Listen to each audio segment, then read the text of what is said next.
사도행전 27장 11절에서 14절까지 우리 한 목소리로 같이 읽겠습니다. 11절에서 14절 함께 있습니다. 시작. 백부장이 선장과 선주의 말을 바울의 말보다 더 믿더라. 그 항구가 겨울을 지내기에 불편하므로 거기서 떠나 아무쪼록 베닉스에 가서 겨울을 지내자 하는 자가 더 많으니 베닉스는 그레데 항구라. 한쪽은 서남을 한쪽은 서북을 향하더라. 남풍이 순하게 불매 그들이 뜻을 이룬 줄 알고 닻을 감아 그레데 해변을 끼고 항해하더니 얼마 안 되어 섬 가운데로부터 유라굴로라는 광풍이 크게 일어나니. 아멘. 인사합니다. 어제 예수님. 예수님의 은혜와 평강이 넘치시기를 축원합니다. 아멘. 네, 오늘 함께 읽으신 사도행전 27장 11절에서 14절 말씀. 오늘 본문을 토대로 로마 항해 중 있었던 일, 이런 제목으로 말씀 받겠습니다. 로마 항해 중 있었던 일. 자, 이제 본격적으로 로마로 항해를 이제 시작하게 되었습니다. 우리가 어제 말씀 나눴던 것처럼 그 로마로 가는 그 항해길은 처음부터 평탄하지가 않았다는 말씀을 나눴죠. 자, 그리고 하나님께서 사도 바울에게 감동을 주셔서 장차 닥칠 위기에 대해서 사도 바울을 통해서 이렇게 경고하게 하셨습니다. 자, 이 경고의 말, 바울의 경고의 말에도 불구하고 항해 책임자들은 듣지 않았다는 것입니다. 듣지 않았다. 자, 이것 때문에 더 큰 위기가 찾아왔던 것을 오늘 본문을 통해서 볼 수가 있습니다. 자, 어쨌든 간에 중요한 사실은 이 로마로 압송되어 가고 로마로 가는 이 항해길이 로마 선교의 길이었다는 것입니다. 로마 선교의 길이었고, 그리고 이 모든 것들이 또한 하나님의 섭리의 과정 가운데 있었다라고 하는 사실을 우리가 알 수 있습니다. 자, 좀 자세히 한번 살펴보도록 하겠습니다. 로마 항해 중에 있었던 일. 자, 첫 번째, 자, 백부장은 바울의 말보다 선장의 말을 들었다, 더 믿었다는 것이죠. 11절을 같이 읽겠습니다. 11절 시작. 백부장이 선장과 선주의 말을 바울의 말보다 더 믿더라. 아멘. 자, 이 말은 믿음 없는 사람들, 세상 사람들이죠. 믿음 없는 사람들은 주의적인 경고를 무시하는 그런 경향이 있습니다. 믿음이 없으니까 그런 것이죠. 자, 세상 사람들, 믿음 없는 사람들. 오늘 백부장은 자, 사도 바울의 경고를 무시하고 듣지 않습니다. 자, 먼것보다 먼것 쪽으로, 그러니까 이제 사도 바울의 말보다 선장과 선주의 말을 더 믿었다, 이렇게 기록되죠. 노아의 홍수 심판, 하나님께서 그렇게 이제 심판을 선포하셔요. 하나님께서 무드셀라를 에녹이 65세에 낳고, 그리고 300년간을 갖다가 하나님과 동행하면서 얼마나 에녹이 당시 사람들을 향해서 하나님께 돌이킬 것과 회개할 것을 얘기했을까. 300년간을 갖다가 하나님과 동행하면서 그렇게 했습니다. 그러나 에녹의 말들은 무시되었다라고 하는 것입니다. 자, 바톤을 이어서 노아도 마찬가지였습니다. 노아도 그때 당시 사람들에게 산 위에다가 방주를 지으면서 많은 사람들이 돌이킬 것과 회개할 것을 선포하고 얘기했을 것입니다. 무시돼요. 그런 경고의 말씀에 대해서는 그때 당시 사람들이 듣지 않았다라고 하는 것입니다. 마찬가지로 소돔과 고모라 멸망의 그 심판 때도 마찬가지였죠. 롯의 경고를 그 사위들이 듣지 않습니다. 그런 모습들. 구약의 선지자도 마찬가지입니다. 구약의 선지자들이 끊임없이 이사야, 에레미야, 그죠? 당시의 선지자들의 선포에 대해서 듣지 않고 무시했다는 것입니다. 자, 하나님의 말씀을 토대로, 하나님 말씀을 근거로, 하나님께서 감동하신 그 감동을 토대로 해서 전하는 말씀과 그리고 경고에 대해서 무시한다라고 하는 게 참 안타까운 일이죠.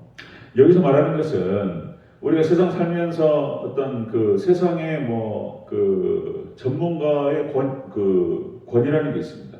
사람 믿지는 않아도 당연히 바다에서 사도 바울은 뭐 바다 그 선장이라든지 선주라든지 이 사람들은 경험이 많잖아요. 그러니까 바다를 항해하는 부분이라든지 이런 부분에 그쪽이 더 권위자이죠. 여기서 권위자의 말을 무시한다, 그 조언을 참조한다 이런 뜻이 아니고 그런 개념이 아니고 사도 바울이 지금 하나님의 감동에 의해서 말했던 그 말들을 지금 경고를 지금 듣지 않았다라고 하는 개념으로 우리가 이해를 해야 된다는 것입니다. 자, 로마 항해 중에 있었던 일 첫 번째로 이렇게 믿음이 없는 사람들, 세상 사람들은 주의 종의 경고를 무시하는 경향이 있다 하는 것입니다. 자, 두 번째 보겠습니다. 로마 항해 중에 있었던 일 두 번째로, 자, 남풍이 불므로 사람들이 뜻을 이룰 줄 알았다 이렇게 기록되죠. 13절 읽겠습니다. 13절 시작. 남풍이 순하게 불매 그들이 뜻을 이룬 줄 알고 닻을 감아 그레데 해변을 끼고 항해하더니. 아멘. 남풍이 순하게 불었다. 그래서 자, 이것은 이제 일시적인 형통이 찾아올 수 있습니다. 편안한 거예요. 그러니까 이제 사도 바울의 어떤 경고라든지 이런 말들을 무시하고 그냥 이제 선장과 선주의 어떤 의도대로 항해를 진행했는데 일시적인 형통이 찾아올 수 있다. 그러니까 그냥 아무 문제 없는 거예요. 그래서 그냥 자신들의 뜻을 이룬 줄 알았다 이런 얘기죠. 일시적인 형통이 있을 수 있다. 또 마찬가지입니다. 그러니까 하나님께서 에녹에게 주셨던 하나님 말씀이었죠. 이 아이가 죽을 때 심판한다. 무드셀라. 그러니까 하나님께서 에돔을 통해서 그리고 노아를 통해서 하셨던 그 말씀이 그러니까 1000년 동안 969세였으니까요. 무드셀라가 969세까지 살았기 때문에 1000년 가까이 하나님께서 말씀하셨던 그 경고가 유예였던 거예요. 유예. 바로 심판이 온 것이 아니었고 어려서 무드셀라가 죽은 것이 아니었고 1000년을 살았단 말이에요. 이게 1000년 동안 그냥 평탄했어요. 그냥 아무 일이 없었어요. 그러니까 사람들이 더 기고만장하죠. 뭔 일이 있어? 무슨 심판이 어디서 오냐? 쓸데없는 말들 해가지고 괜히 이렇게 무시를 하는 것이죠. 자, 여러분들 사울왕이 하나님의 뜻에 반하는 행동을 하죠. 아말렉을 진멸하라라고 하는 그 하나님 명령에 대해서 바로 행하지 않아요. 그리고 하나님께서 사무엘을 통해서 하나님 당신을 버리셨습니다. 자, 그리고 하나님께서 사울왕을 바로 실각시키지 않습니다. 그 뒤로 사울왕이 40년 동안을 그 자리에 있어요. 왕으로. 그러니까 이제 뭔가 하나님 말씀을 불순종해도 금방 맑고 있는 하늘에 날벼락이 떨어진다거나 그러지 않습니다. 자, 하나님께서는 사울왕을 통해서 악한 그릇으로 다윗을 연단하는 데 사용하셨습니다. 그리고 이제 하나님의 때가 딱 되니까 하나님께서 사울왕을 내리시는 것이 보이죠. 40년 동안 왕자리에 있으면서 잘 먹고 잘 살았단 말이에요. 물론 그 자리에 있으면서 악한 영이 역사하니까 때에 따라서는 막 이상 행동을 보이고 했지만은 어쨌든 간에 왕자리에 앉았었단 말이에요. 금방 큰일 나는 거 아니었단 말이죠. 또 한 가지 다윗도 마찬가지입니다. 다윗도 밧세바를 간통하고 그리고 그것을 감추기 위해서 그의 남편 우리아를 갖다가 죽이고 그죠? 전쟁터에 최전방에 나가서 죽게 하라. 그래놓고 이런 수악한 죄를 갖다가 지어놓고 그 죄를 은폐시켰단 말이에요. 아무도 알지 못했습니다. 그래놓고 1년 동안 평탄하게 지낸 거예요. 이게 금방 무슨 큰일이 안 떨어질 수 있어요. 하나님 말씀을 어기고도. 자, 남풍이 불고 순항했습니다. 로마로 항해하는 그런 과정 가운데에서 지금 하나님께 사도 바울을 통해서 하시고자 하는 뜻이 있었는데 1차적으로 그것이 어긋나는 것을 볼 수 있죠. 그 남풍을 불면서 순항했다는 거예요. 일시적인 형통이 찾아왔습니다. 자, 로마로 항해 중에 있었던 일 첫 번째, 믿음 없는 자는 주의 종의 경고를 무시하는 경향이 있다. 두 번째로, 그래서 그럼에도 불구하고 일시적인 형통이 찾아올 수 있다는 것입니다. 일시적인 형통. 자, 세 번째 봅니다. 세 번째, 로마 항해 중에 있었던 세 번째, 얼마 안 되어 유라굴로라고 하는 광풍이 일어납니다. 14절을 같이 읽겠습니다. 14절 시작. 얼마 안 되어 섬 가운데로부터 유라굴로라는 광풍이 크게 일어나니. 아멘. 얼마 되지 않아서 유라굴로라는 광풍이 불었다. 자, 이렇게 주의 종의 말을 듣지 않는 자들에게 큰 환란이 찾아왔다는 것입니다. 큰 환란이 찾아왔다. 광풍이라고 하는 표현 자체가 그렇죠. 광풍이다. 그 미친 바람이에요. 바람이 그냥 미쳐가지고 막 여기서 광풍이라고 했을 때 그런 뜻이에요. 사나운 흉폭한 사납고 막 흉폭한 바람이 막 휘몰아치니까 그 바람에 따라서 막 물결이 막 그냥 휘몰아치는 거죠. 이런 일이 벌어졌다는 것입니다. 자, 요나도 마찬가지였습니다. 요나서 1장 4절에 보면은 여호와께서 큰 바람을 바다 위에 내리심에 여호와께서 큰 바람을 바다 위에 내리심에 바다 가운데 큰 폭풍이 일어나 배가 거의 깨지게 되니라. 그러니까 요나가 하나님께서 다시스로 가라. 아니 니느웨로 가라. 그죠? 아수르의 수도 니느웨로 가라. 그래서 하나님이 요나를 통해서 하시고자 하는 뜻이 있었단 말이에요. 그런데 아수르의 수도 니느웨가 뭐야? 이게 이스라엘을 괴롭혔고, 그죠? 침략하고 뭐 힘들게 했던 국가잖아요. 그러니까 거기 가서 무슨 복음을 증거하냐? 가기 싫어가지고 반대로 가버렸단 말이에요. 반대로. 그러니까 또 반대로 가는데 또 배를 탈 수 있어요. 또 반대로 가는 그 배를 타고. 그러니까 그냥 잘 되는 것 같았어요. 그런데 그냥 조금 있다가 이렇게 큰 바람을 갖다가 하나님께 보내시고 큰 환란, 큰 폭풍을 하나님께 불어닥치게 하신 것을 볼 수가 있습니다. 자, 불순종할 때 일시적으로 하나님 말씀을 불순종할 때 금방 맑은 하늘에 벼락 떨어지고 그러지 않을 수 있어요.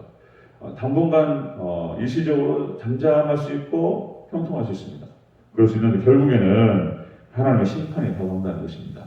우리가 세상 살면서 가장 중요한 게 뭐냐면은 인생의 성패가 우리가 어떤 말씀을 붙드느냐에 따라서 달라진다. 어떤 말씀을 듣느냐에 따라서 달라진다는 것입니다. 우리 인생의 중요한 선택의 순간에 어떤 말이 들리냐에 따라서 그게 그냥 큰 결과의 차이를 나타냅니다. 어떤 누구의 말을 듣느냐. 자, 여러분들 다른 거 없습니다. 하나님 말씀 붙드시기를 축원합니다. 하나님 말씀 들어야 된다는 거예요.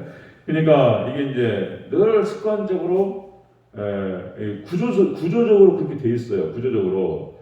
저도 설교 자체가 이게 이제 설교학 자체가 그런 거예요. 하나님 말씀 제가 지금 본문 말씀이 사도행전 27장 11절에서 14절 말씀에 매인단 말이에요. 제가 오늘 본문을 말씀을 떠나지 않고 이 말씀이 뜻하는 것을 드러낸단 말이죠. 그러면 말씀을 토대로 말씀을 기반으로 해가지고 제목과 대지가 나오고 거기에서부터 말씀이 나간단 말이에요. 그러면 말씀을 기반으로 말씀을 토대로 해서 나가는 이런 어떤 그 경고가 됐든 아니면 교훈이 됐든 여러 가지 말들을 우리가 들어야 될 줄로 믿습니다. 저도 들어야 되고 온 교회가 그 말씀 앞에 들어야 돼요.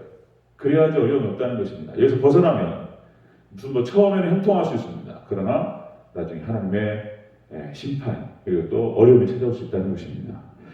자, 로마 황해 중에 있었던 일인 거예요. 로마 황해 중에 있었던 일. 믿음이 없는 자들은 주의 종의 경고를 무시하는 거예요. 자, 그런데 일시적으로 남풍이 불어서 순항할 수 있습니다. 그러나 유라굴로라고 하는 광풍을 만나게 됐던 거예요. 그래서 이것 또한 결국에는 로마로 향해 가는 선교의 길이었어요. 결국은 합력하여 선을 이루시는 하나님께서 역사하시지만 이 광풍을 갖다가 또 피할 수도 있었던 것입니다. 자, 여러분들 다시 한번 오늘 본문을 통해 깨닫게 되는 것은 하나님 말씀 우리가 잘 듣고 우리가 정말 순종하는 그런 복된 백성들이 되시기를 주여로 축원합니다. 그래서 은혜 가운데에서 또 선교를 향하는 그 길도 순항할 수도 있는 거죠. 우리가 인생의 항해 자체가 저도 평탄할 수 있는 거죠. 근데 그걸 불순종하고 이러면서 광풍을 만나고 어려움을 겪고 그런 일을 많이 겪는 것입니다. 오직 하나님 말씀만 순종하고 따라가는 저와 여러분 되시기를 주의 이름으로 축원합니다. 아멘. 기도하겠습니다.